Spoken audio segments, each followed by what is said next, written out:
Veel korra ütleks seda ka, et kui me tegime selle otsuse, et me tahame oma elus mingisugust muutust, et töölt ära tulla, siis väga paljudel on peas see küsimus, et mida ma siis tegelikult teha tahan, et mida ma tahan, et ma ei tea, mis see on.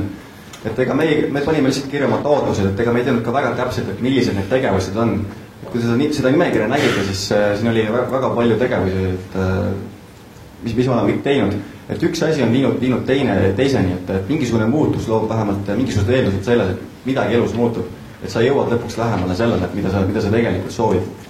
Et nagu näete, et sellest küpsisest me jõudsime selle nende mahetoodete ekspordini, et kunagi ei tea, et mis asi milleni viib.